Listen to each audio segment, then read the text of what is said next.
Bonjour les amis, et plumophile évidemment, la plume du temps, plumophile, enfin bon, vous connaissez maintenant, je crois que c'est pas la peine de trop revenir.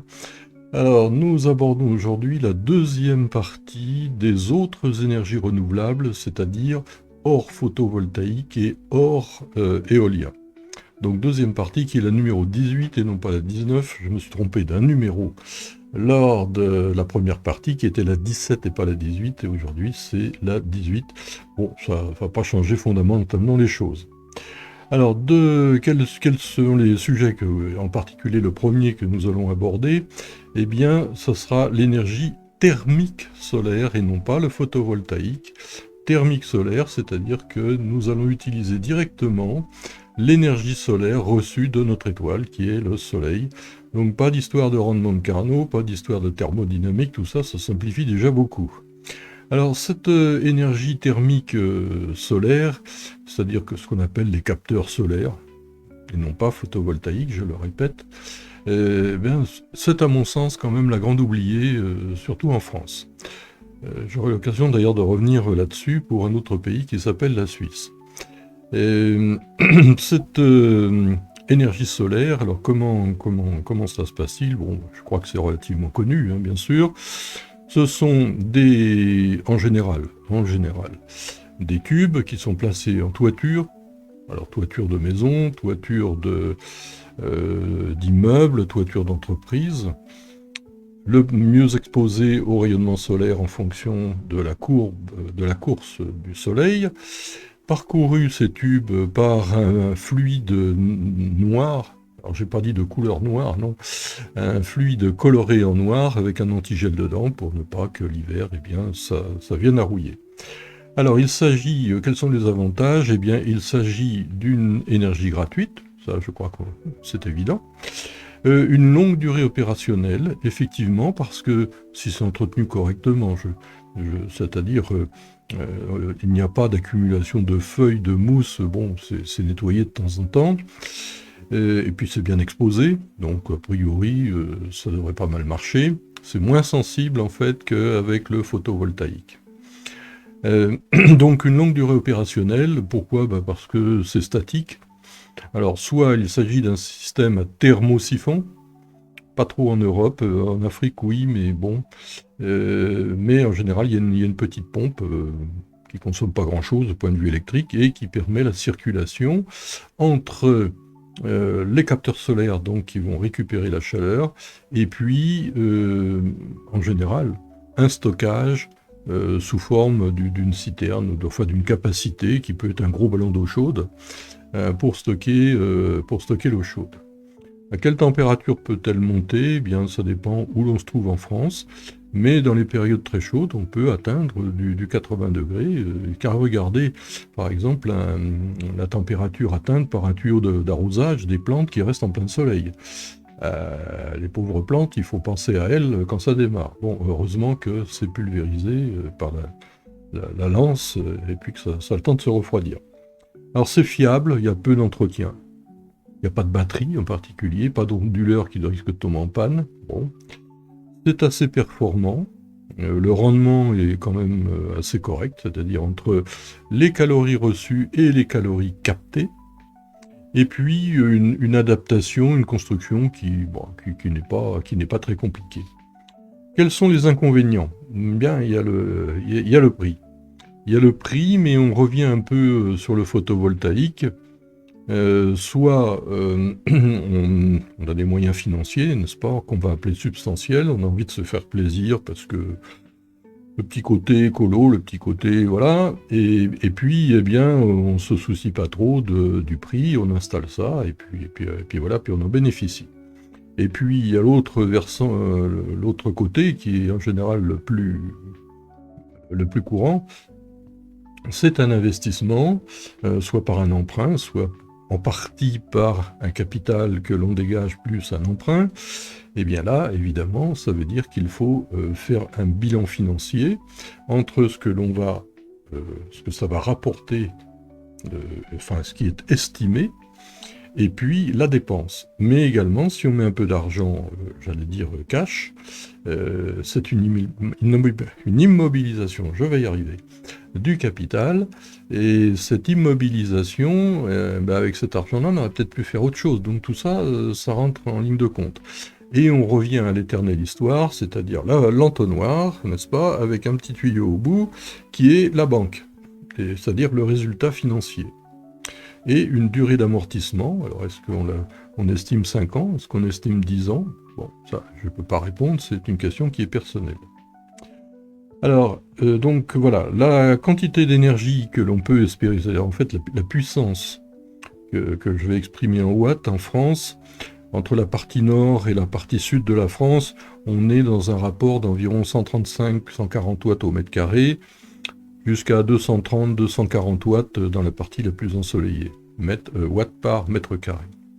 Alors on n'est pas en électricité, nous sommes en équivalent thermique. Alors, un exemple, je donne un exemple, tout petit calcul tout simple, c'est pas la peine de partir tout de suite. Toiture d'immeuble de 25 mètres carrés, de 25 mètres par 10, c'est-à-dire 250 mètres carrés. Nous sommes dans la région centrale de la France, j'ai pris Bourges, 160 watts par mètre carré. La quantité d'énergie thermique que l'on va, pas la quantité, pardon, la puissance que l'on va retirer, quantité c'est autre chose, hein, nos 250 mètres carrés à 0,16 kW par mètre carré, nous obtenons 40 kW d'équivalent thermique sur notre toiture d'immeuble. Bon, c'est pas mal, oui, mais la nuit, s'il y a du brouillard, et ça, voilà, s'il pleut, bon, évidemment, c'est pas du 100%, c'est comme pour toutes les deux autres énergies renouvelables, que sont le solaire et le photovoltaïque, ce sont des appoints. Ça veut dire que si l'on veut calculer une quantité d'énergie cette fois, et c'est ce qui nous intéresse, eh bien, il y a un certain coefficient entre les deux, notre fameux K qu'on a déjà vu. Bon, je l'ai estimé à 50%. C'est peut-être un peu moins, peut-être 40%. Bon, en thermique direct, c'est pas mauvais. Hein. Bon, ça nous descend en gros à 20 kW. Partons sur 20 kW. Il y a 16 appartements dans ce petit immeuble de 62,5 mètres carrés chacun. C'est-à-dire des petits appartements avec 2 chambres, un séjour, une cuisine, voilà. Donc ça nous donne 1,25 kW par appartement. Alors, imaginons un 25 kW, évidemment, ça fait pas tellement, hein, c'est le moins qu'on puisse dire, mais c'est une puissance continue. Si maintenant je veux, et c'est ce qui m'intéresse, connaître la quantité d'énergie à la fin de l'année, ce que j'aurais économisé, eh bien, je multiplie par 8760 heures, en supposant qu'il fasse pas très bon toute l'année.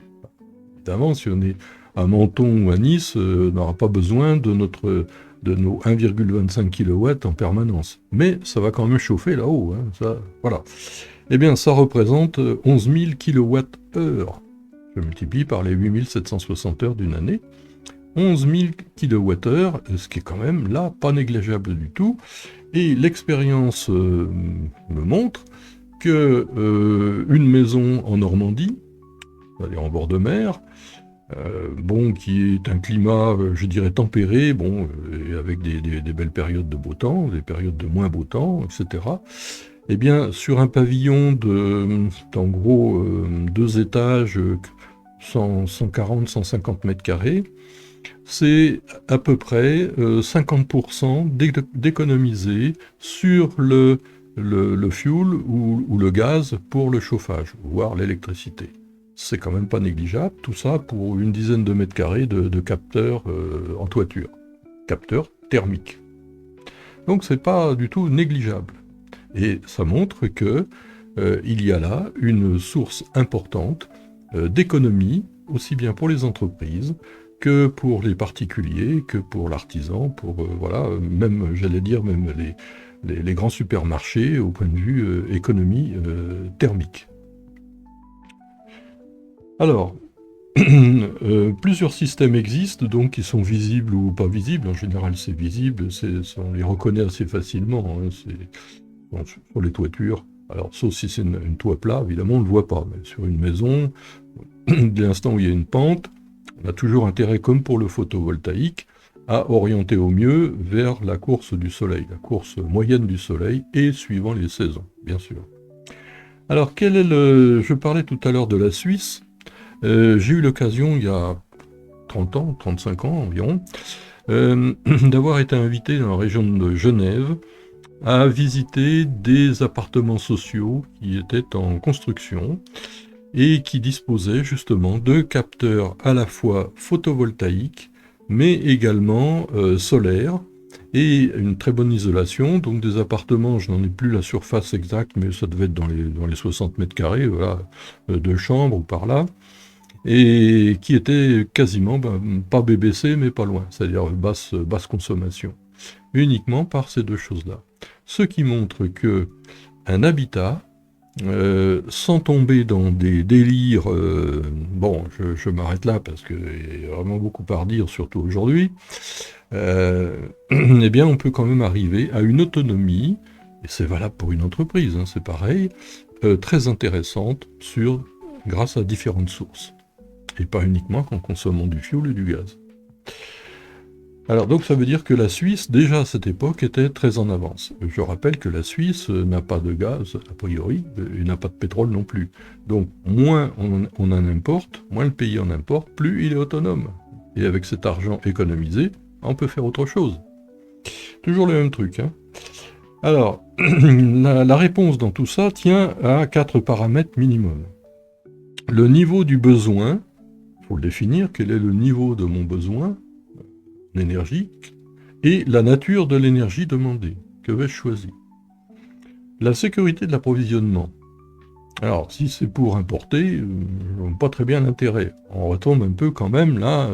Alors l'éolien, je ne parle pas parce que c'est pas une. Si, ça peut être à une échelle industrielle, une petite éolienne, ça j'en connais, il y en a un certain nombre, les petites éoliennes, en particulier en bord de mer, Normandie, Côte du Nord, etc. Ou du photovoltaïque. Bon, mais on devient autonome en point de vue énergie, mais il faut savoir si la machine ou les plaques solaires, les photovoltaïques, ils viennent d'ailleurs. Donc il y a une dépendance à un moment donné. La rentabilité et l'amortissement, ça on l'a vu. Est-ce que je suis riche, je me fais plaisir, petit côté écolo, etc. Ou bien je ne suis pas riche, je dois emprunter. Bon, tout ça, c'est un bilan financier et avec à terme un amortissement, c'est-à-dire une durée d'amortissement. Et puis l'intérêt pour l'environnement, donc un système qui ne pollue pas, c'est-à-dire depuis sa naissance jusqu'à son élimination lorsqu'il sera complètement obsolète. Voilà. Et qui ne génère pas non plus pendant son fonctionnement de problèmes environnementaux. Voilà. Alors, quelles sont la nature des énergies sur lesquelles on peut effectivement compter en fonction de tout ça? Il y a le bois, évidemment. Forêt française, c'est quand même, on l'a vu, hein, c'est quand même grand.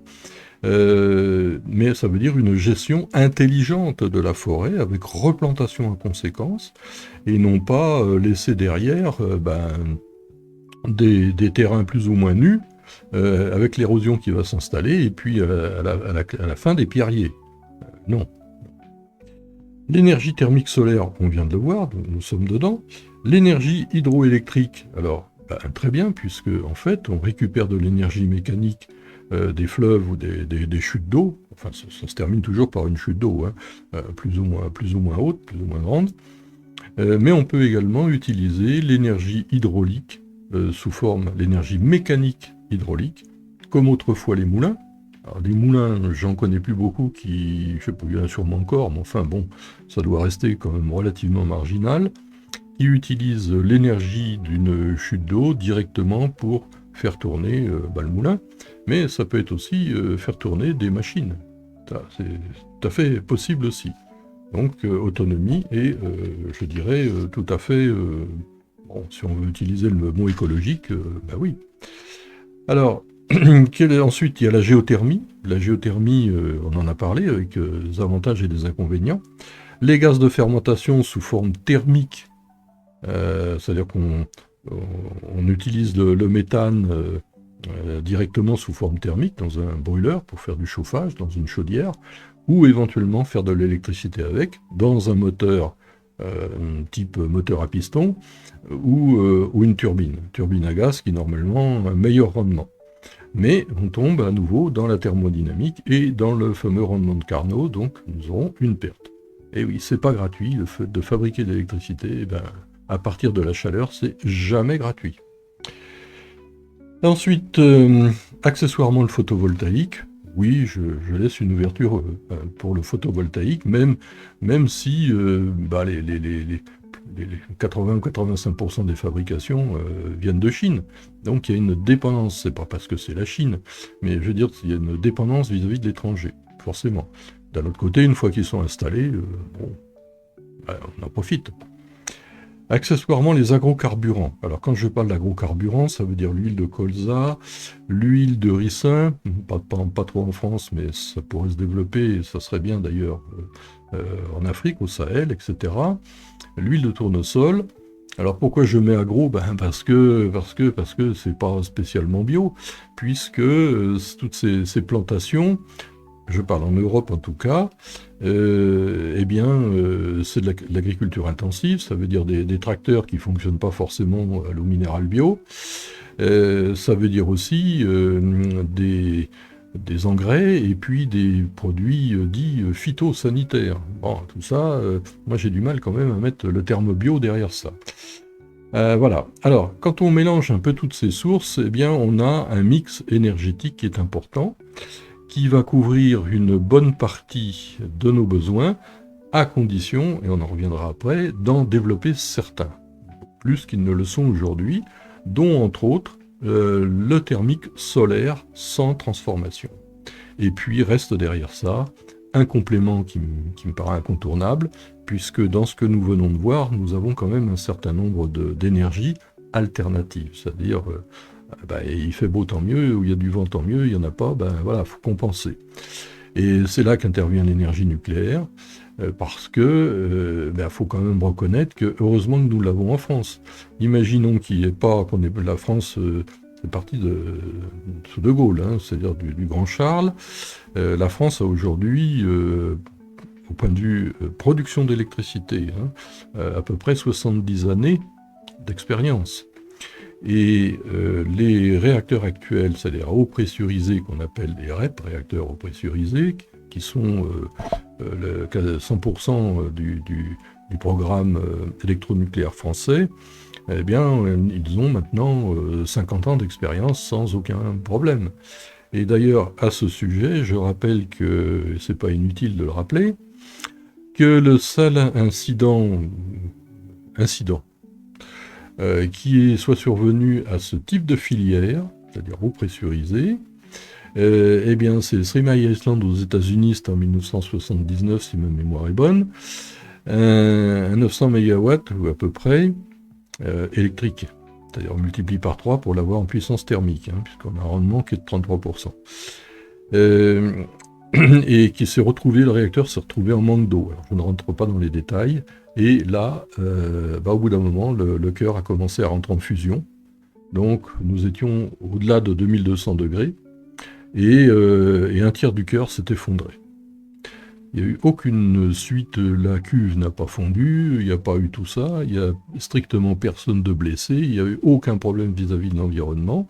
Simplement que, un réacteur foutu, ça veut dire une centrale, Alors, j'ai lu dernièrement qu'il semblerait qu'il y ait des études pour redémarrer cette unité. Alors comment, je ne sais pas.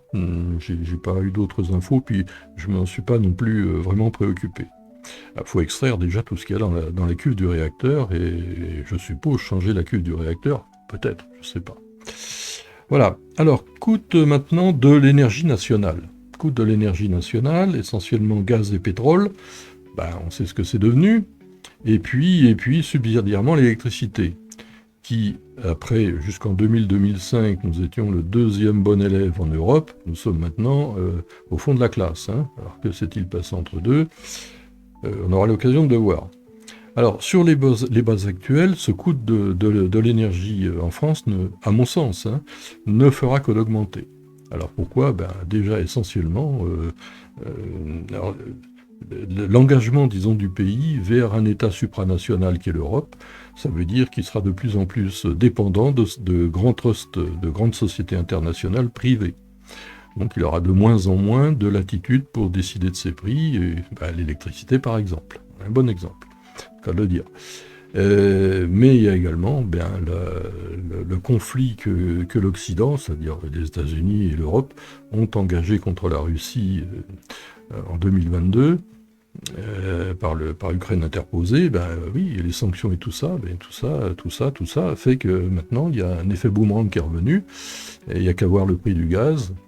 Et aujourd'hui, nous allons l'acheter en partie aux États-Unis à en gros 3 fois le prix ou quelque chose comme ça par rapport à ce que nous pouvions l'avoir auprès de la Russie avant. Alors voilà, donc ça veut dire que petit à petit, le pays sera dépendant d'approvisionnement et de considération et d'intérêts extérieurs. Alors je rappelle à ce moment, à ce sujet d'ailleurs, que bien du temps du grand Charles, c'est-à-dire le général de Gaulle, l'objectif très clairement affiché, c'était de devenir autonome le mieux possible au point de vue de l'énergie. Alors nous avions encore, jusque dans les années 69-70, des mines de charbon, mais on savait très bien que ça allait se terminer. Et puis le gaz, on en a eu un peu à Lac, etc. Mais enfin, globalement, ça se termine aussi. Du pétrole, il y en a un petit peu, mais du point de vue exploitation, ça ne représentait pas grand-chose. Et le grand sujet pour se sortir un peu de cette impasse, ça a été l'hydraulique, donc la continuité du grand programme hydraulique qui avait été commencé déjà avant-guerre avec les petits barrages, barrages RATP, les compagnies privées de chemin de fer, et puis la nationalisation d'EDF, le démarrage de Génitia, entre autres, avant la guerre, et tous les gros ouvrages après, ensuite. Bon, on l'a vu, on en a parlé, bien sûr, déjà. Ce qui veut dire qu'un pays qui est autonome, ou le plus autonome possible vis-à-vis des sources extérieures, est un pays qui est fort, c'est-à-dire qui va pouvoir alimenter d'une façon pérenne et à des prix intéressants son industrie. Malheureusement, j'ai pas le sentiment que ce soit vraiment ce qui se passe aujourd'hui. Alors, ces énergies renouvelables, on est en train quand même, semble-t-il, si j'observe le PPE3, Programme pluriannuel de l'énergie, qui a été signé le mois dernier, c'est-à-dire février, si je ne me trompe pas, où on voit qu'il faut redévelopper l'énergie géothermique, entre autres. Oui, mais pourquoi l'avoir arrêté avant? Et pourquoi avoir fait du tout pétrole? Voilà, alors, oui, mais parce que c'était moins cher et que c'était pas rentable. D'accord, mais il y a une question de rentabilité, il y a aussi une question d'autonomie nationale. L'autonomie nationale a un prix. Ça veut dire se projeter dans l'avenir, quelle que soit la situation. Bien, alors évidemment, il y a l'énergie électro-éolienne, à quel prix? Et là, je dirais en tant que technicien, je ne peux que m'interroger sur le développement à grande échelle de ce type d'énergie. Localement, oui, enfin, on en a parlé. Quelques éoliennes, si ça peut éviter une ligne à haute tension, faire un appoint local. À grande échelle, tel que on est en train de le faire aujourd'hui, c'est tout à fait un autre problème. C'est mon avis. Les énergies photovoltaïques, on en a parlé, donc on va pas revenir dessus. Et puis il y a l'hydrogène également, puisqu'on a aussi de l'hydrogène natif. On découvre de l'hydrogène natif, c'est revenant du sol. On se demande pourquoi on ne l'a pas découvert plus tôt. Bon, là aussi, problème de rentabilité des sociétés internationales, etc. Et d'intérêt des États, voilà. Alors ça, je ferai une étude là-dessus, je vous proposerai une étude là-dessus, sur l'hydrogène, après celle-ci. Alors, revenons sur l'énergie thermique solaire, cette fois focalisée. Alors, que cela veut-il dire? Eh bien, tout simplement qu'on a au sol, dans une région bien ensoleillée, évidemment, et exempte de tas de pollution, si possible, des capteurs au sol, c'est-à-dire des glaces, des réflecteurs, qui vont suivre au mieux le déplacement, c'est-à-dire la courbe du soleil. Alors, journellement et en fonction des saisons. Ah, tout simple. Et puis qui vont, ce qu'on appelle les héliostats, vont focaliser leur rayonnement dans un faisceau qui va aller intéresser un, un réservoir ou un échangeur de chaleur qui va vaporiser de l'eau ou un autre fluide. Alors ça, c'est typiquement le principe qui a été expérimenté à la petite centrale d'Odeillo, dans les Pyrénées, alors 2400 mètres, non, soit vers 2000 mètres ou par là, en moyenne 2400 heures de soleil par an. Déjà, c'est un endroit privilégié, et oui.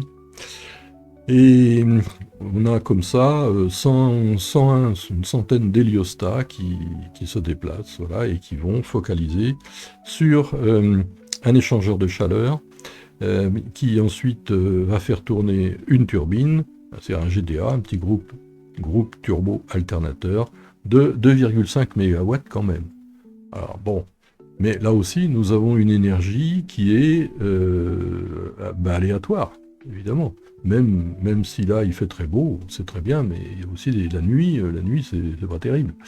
Bon, cette expérience, alors ça date des années, je crois, 83-84, ça a duré 2 ans et demi.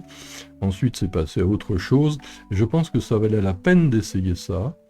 C'est un peu compliqué, c'est pas donné, c'est voilà.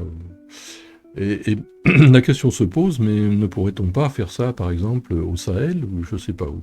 Je reviens souvent sous le Sahel, puisque c'est une région qui manque d'énergie électrique, alors qu'elle est inondée de soleil, mais on a vu avec le photovoltaïque, il y a alors déjà, c'est aléatoire, et au point de vue production, et ensuite il y a le problème des vents de sable et compagnie. Un exemple, si nous pouvions, par exemple, c'est le cas de le dire, avoir 100 hectares, avec 100 hectares au Sahel ou par là, on pourrait faire 250 MW électriques. Ça veut dire que nous avons un rayonnement d'environ 550-600 MW thermiques. Là, ça devient déjà très important, focalisé sur un point. Il ne faut pas qu'il y ait un manque d'eau ou un manque de fluide, parce que là, ça ne durera pas longtemps. Alors, c'est très intéressant, mais si on voulait appliquer ça en Europe, déjà, il faudrait 100 hectares plats avec un ensoleillement maximal. Où trouver ça? Alors, au Sahel, oui, mais à condition encore que ces héliostats soient propres. Et puis que toute la mécanique qui est en dessous pour les orienter, j'ai quelques doutes. J'ai quelques doutes que ça dure longtemps. Ensuite, il faut refroidir 250 MW. Ça veut dire que si on refroidit l'échappement de vapeur d'eau de la turbine, si c'est une turbine à eau, je ne vois pas autre chose, pour des questions de sûreté, il y a en dessous un condenseur. Ce condenseur, ce sont des milliers de petits tubes parcourus par une eau qu'on appelle de l'eau brute pour condenser la vapeur. Ben ça nécessitera à peu près 12 mètres cubes par seconde. Il faut déjà les trouver. Alors, on peut se dire, on va mettre des ventilateurs. Bah oui, mais c'est de l'énergie ventilateur qu'on va soustraire à ce qui sort de l'alternateur. Donc, on n'est pas vraiment gagnant. Alors, il y a le danger des faisceaux. Imaginons qu'on ait des héliostats qui viennent se décaler et qui arrosent ailleurs. À voir. Donc la fiabilité, l'entretien des héliostats servis au soleil, on vient de le voir. L'efficacité énergétique, quelle est la rentabilité finale? Je ne sais pas. Voilà. Alors, donc, rappel, je vais revenir maintenant, ça sera pour terminer, sur les biogaz et biocarburants. C'est-à-dire qu'on a toujours tendance, dans notre pays, à mettre un peu bio partout. Rappelez-vous ma plaisanterie, ma voiture à gasoil ancienne, dont j'ai peint le réservoir en vert avec des petites fleurs jaunes, et le gasoil est devenu bio. Bon, c'est peut-être allé un peu vite quand même. Alors, en général, ces biocarburants, ces biogaz, proviennent de la chimie du pétrole, oui, c'est-à-dire des raffineries, ou de l'agriculture intensive, le pressage des graines, ou des stations d'épuration pour les fermentats. Alors, stations d'épuration ou autres parce que j'ai tendance à résumer ça un peu en station d'épuration, mais il y a aussi des installations où l'on récupère par exemple des légumineuses, des céréales, et que l'on fait fermenter. Il n'y a pas que les stations d'épuration, hein. Alors, donc on obtient à partir de ces fermentations anaérobies, c'est-à-dire à l'écart de l'oxygène, de l'air, du méthane. Méthane, la molécule est CH4, un seul atome de carbone pour 4 d'hydrogène, ce qui au point de vue environnemental est quand même intéressant. Alors, origine naturelle ou fermentation anaérobie, comme on vient de le voir, puisque la production naturelle, alors le grand producteur mondial de gaz naturel, c'est la Russie, en particulier là-haut, au-delà du cercle polaire, à la presqu'île de Yamal, où participe d'ailleurs une entreprise française. Et bon, premier producteur mondial de gaz sous forme comprimée par les gazoducs, mais également sous forme liquéfiée. Alors liquéfié, ça veut dire des méthaniers, donc des bateaux qui traversent l'Atlantique, le Pacifique. Et là, le gaz est à moins 161 degrés. C'est-à-dire qu'on consomme de l'énergie pour faire de la cryogénie. Et bien évident qu'on ne va pas transporter du gaz à 200 bars ou à 300 bars. Il vaut mieux le liquéfier et puis ensuite le revaporiser chez le client. Alors, ces gaz de fermentation alimentent le réseau national. Le transport en bouteille, on l'a vu, ça c'est sur les autobus, mais également des camions et autres. Alors pas trop en France, parce que j'en connais pas trop, mais en Russie, pays de l'Est, il y a longtemps que les moteurs de poids lourds fonctionnent au gaz, il y a longtemps que c'est développé, hein. Et puis, parce que le gaz, il y en a, et puis qu'il coûte pas cher. Voilà. Alors donc, ce sont des bouteilles à 200 bars. Transport donc à l'état gazeux, et puis, comme je vous l'ai dit, cryogénie, mais à moins 161,5 degrés, faut déjà y arriver. Alors le propane, c'est 3H8, 3 atomes de carbone, 8 atomes d'hydrogène. Il y a 3 sources. En proportion variable avec le méthane naturel, en gros 5%. Ça représente à peu près 35% de la production mondiale. Les puits de pétrole brut fournissent aussi du propane. C'est 3H8, pareil, aux alentours de 5%, et on est aussi entre 30-35% de la production mondiale. Et puis le raffinage du pétrole, donc nous sommes dans la raffinerie, c'est le sol, 30-35% de la production. Le point de liquéfaction du C3H8, c'est-à-dire du propane, c'est moins 42 degrés, ce qui permet d'avoir des bouteilles qui sont à l'extérieur. On ne mettra pas du butane, on va mettre du propane. Parce que déjà, en Europe ou en France, si on descend à moins 42, il y aurait quand même du souci à se faire. Ceci étant, lorsqu'on puise de trop sur ces bouteilles, évidemment, elles se refroidissent et elles peuvent se congeler elles-mêmes. Alors, donc, distribution à l'été liquide sous pression, quelques bars suivant la température. Bon, ça on l'a vu. Le butane. Butane, c'est 4H10. Idem propane, c'est-à-dire on a 5%, les 2 tiers qui viennent des champs pétrolifères, le raffinage du pétrole brut pour 1 tiers. Alors, j'ai dit c'est comme les 2 précédents, non pas tout à fait. Veuillez m'excuser. Champs pétrolifères pour les 2 tiers de la production et 1 tiers pour le raffinage du pétrole brut, donc raffiné. Point de liquéfaction à 0 degré ou 1,5 bar absolu, c'est-à-dire 0,5 bar effectif. Alors de ces gaz, on va les utiliser pour la mobilité. La mobilité, le GNV, en fait on en a parlé tout ça déjà, mais je pense que c'est pas inutile de refaire un petit mémo là-dessus.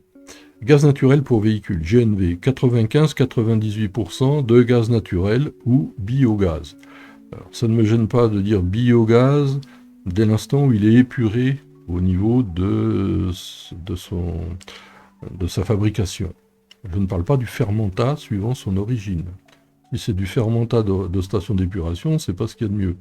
Si c'est du fermentat de légumineuses, de céréales, etc., c'est déjà moins terrible, mais toujours pareil, aux engrais prêts et aux produits phytosanitaires. Et ensuite, nous avons le GNC, gaz naturel comprimé. Bon, ben ça, on en a parlé, c'est les autocars, les bouteilles qui sont au-dessus de 200 bars, etc. Et le GPL, gaz de pétrole liquéfié, ce qui va beaucoup plus intéresser le particulier ou l'artisan qui a un véhicule à GPL. Alors le GPL, c'est un mélange butane-propane dans l'ordre 80-20. Butane, 80, propane, 20. C'est un peu variable suivant les compagnies, suivant les fabrications, mais enfin ça ne change pas fondamentalement les choses. Et la pression donc dans les contenants, dans les bouteilles, varie entre 2 et 10 bars. Ça va dépendre de la température.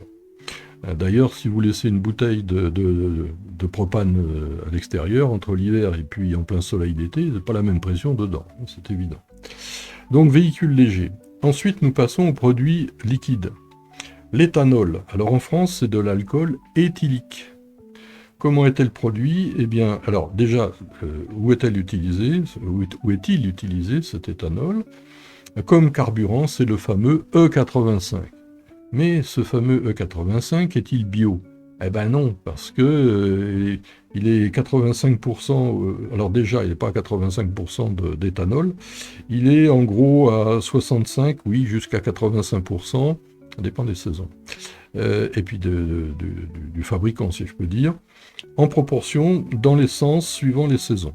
Alors ça veut dire qu'il y a un complément avec de l'essence. Alors je suis désolé, mais appeler ça du biocarburant, du bioéthanol, ça me gêne un peu. On retrouve encore le bio qu'on met un petit peu, je dirais, à toutes les occasions. Alors, l'inconvénient du bioéthanol, c'est qu'il est hygrophile, c'est-à-dire qu'il aime bien avaler l'humidité de l'air. Et c'est pour ça qu'on ne l'utilise pas en matière d'aviation, par exemple, ou alors dans certaines configurations particulières, puisque avec l'altitude, il y a refroidissement et on risque d'avoir du givrage, c'est-à-dire de la congélation de l'humidité, au niveau du venturi des carburateurs, ou voire même éventuellement dans les systèmes d'injection. Alors, les 2 tiers de la fermentation alcoolique et 1 tiers par la pétrochimie. Donc, on retrouve aussi 1 tiers de pétrochimie là-dedans. Le méthanol. Alors, le méthanol, c'est l'alcool méthylique, qu'on appelle aussi esprit de bois. Alors, d'où cela vient-il? Eh bien, essentiellement, produit depuis la chimie du gaz naturel, par ce qu'on appelle le vaporeformage du méthane. Bon, je ne vais pas rentrer dans les détails, c'est de la formule chimique, après tout ça. Mais également, c'est les 2 grandes voies de la distillation de résineux. Mais là, on a une consommation d'énergie. Et le méthanol, là, il faut quand même faire attention, c'est un produit neurotoxique. Pas le genre de truc qu'il faut boire. À quoi sert-il? Eh bien, additif dans le gasoil. Alors ça varie de 5-8% à peu près. C'est corrosif pour de nombreux métaux, il faut le savoir. Et puis la distillation des résineux, donc on obtient du méthanol, mais avec une dépense d'énergie thermique, bien entendu. Alors l'utilisation dans les moteurs thermiques, il faut des dispositions un petit peu particulières pour l'utiliser, bon d'accord. Et puis il est utilisé aussi dans de nombreux produits chimiques, des vernis, des peintures, des choses comme ça. Et également dans les piles, alors ça je l'ai appris, je ne savais pas, dans les piles, dans les piles à combustible miniaturisées. Alors, interrogeons-nous maintenant sur les appellations bio ou pas bio. Alors, ça va dépendre évidemment, j'allais dire, des sentiments de chacun. Moi, personnellement, c'est assez tranché. Si je prends le biocarburant, je suis désolé, s'il y a de l'essence de pétrole dedans, je ne peux pas appeler ça bio. Oui. Alors, oui pour les gaz naturels ou de fermentation anaérobie, puisqu'on a vu que les gaz, que ce soit au niveau des stations d'épuration ou que ce soit au niveau des fermentations de légumineuses, de céréales, etc., le gaz se trouve purifié naturellement. Donc ça ne me gêne pas de lui octroyer le terme bio. En revanche, pour les fermentats, je suis beaucoup plus réservé, surtout pour les stations d'épuration. Alors oui, pour l'éthanol, suivant sa fabrication. Non pour le E85, puisqu'il y a de la présence d'essence. Ben oui. Et non pour les gaz de raffinerie ou de chimie du pétrole. Butane, propane, lorsqu'ils viennent de là. Alors, dans tout ça, il ne faut pas confondre trois choses. Le mot bio, le renouvelable et la décarbonatation de l'atmosphère. L'idéal, c'est de faire les trois ensemble. Paraît évident. Ça, c'est un autre problème. Et alors, ça nous amène tout de suite à parler d'un autre sujet qui s'appelle la décroissance. Alors, on entend ça souvent, il faut qu'on entame une décroissance, etc. Bon, certains lobbies là-dessus. Il faudrait savoir de quel type de décroissance on parle. S'il s'agit d'arrêter notre croissance technologique, technique, et puis de revenir un peu en arrière, alors je ne sais pas, peut-être jusqu'à la voiture à cheval, au labourage à cheval, bon, c'est une autre façon de vie que je respecte. Je ne tire pas à boulet rouge, pas du tout. Simplement que quelle sera la protection vis-à-vis d'agresseurs extérieurs, ça, je demande à voir. Si les autres restent dans une civilisation technologique. Il ne faut pas l'oublier, ça. Et puis, il y a de conserver une civilisation technologique, ce qui est le cas aujourd'hui. Mais là, c'est une question d'orientation ensuite. C'est-à-dire d'aller vers de développer des énergies naturelles. Alors, on en a une partie de ces énergies naturelles qui sont aléatoires, thermiques, solaire, photovoltaïque, solaire, et puis éolien également. Mais à côté de ça, rien ne nous empêcherait de développer la géothermie avec les inconvénients quand même qu'elle peut avoir, alors qu'elle est tombée complètement dans l'oubli, puisqu'on a vu aujourd'hui que ça représentait quasiment plus rien. Il y a le bois, alors l'hydraulique, on ne pourra pas tellement augmenter la chose, mais le nucléaire, je suis désolé, le nucléaire, il ne fallait pas l'arrêter pendant 25 ans. J'allais dire, c'est totalement suicidaire. On aura l'occasion d'en reparler. Imaginons un instant aujourd'hui qu'on n'ait pas le nucléaire, mais que fait-on en France? Qu'est-ce que la France? Bon. Alors, et tout ça, je conclus sur la chose suivante, qui est à nouveau ce qui s'appelle d'ailleurs l'analyse de la valeur ou le cycle de vie. C'est valable pour tout ce que l'on peut concevoir, imaginer, réaliser, c'est-à-dire depuis la mine, depuis la source naturelle, jusqu'à son exploitation, quels sont les inconvénients qu'il peut y avoir dans l'exploitation de ces systèmes, et puis la déconstruction et l'élimination totale, si possible, de ce système. Nous avons consommé de l'énergie, quel type d'énergie, etc. Et à quel prix a-t-on gagné de l'argent, n'en a-t-on pas gagné, ou au contraire, on a accepté de perdre de l'argent, mais nous avons gagné en indépendance, nous avons gagné sur d'autres plans. Et ça, c'est quelque chose qui est incontournable, et c'est valable également en matière de finances. Alors j'ose pas dire un financier, appelons comme ça, va investir dans quelque chose, avant il a fait une analyse. C'est une analyse de la valeur, combien cela va-t-il lui rapporter, combien l'immobilisation de son capital ou ce qu'il met dans cet investissement va lui rapporter, quel est le risque. On retrouve cette analyse constamment. Et c'est pour ça que je dis toujours, c'est très bien d'avoir le cœur gros comme ça, d'avoir plein de bonnes idées, mais il faut voir aussi derrière ce que cela entraîne au point de vue technique, au point de vue financier, au point de vue environnement, au point de vue humain, au point de vue social, etc. etc. Voilà, j'espère que cette deuxième partie des autres énergies renouvelables, donc la numéro 18, vous aura plu, et puis je vous donne rendez-vous la semaine prochaine pour l'hydrogène, sujet quand même très intéressant et je dirais tout à fait d'actualité. N'oubliez pas de mettre un pouce, de vous abonner surtout, ça coûte rien, c'est qu'un petit geste, ça vous engage à rien. Si vous voulez d'en parler autour de vous, surtout, bien sûr, parler de la chaîne, c'est comme ça qu'on la fera grandir.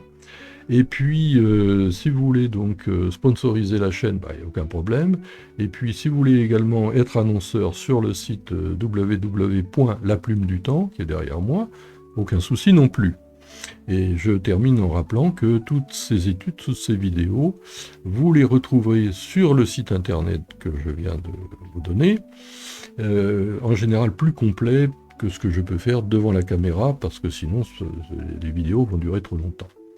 Voilà, eh bien écoutez, je vous remercie pour votre écoute, et puis je vous donne rendez-vous donc à la semaine prochaine, et en attendant, portez-vous bien.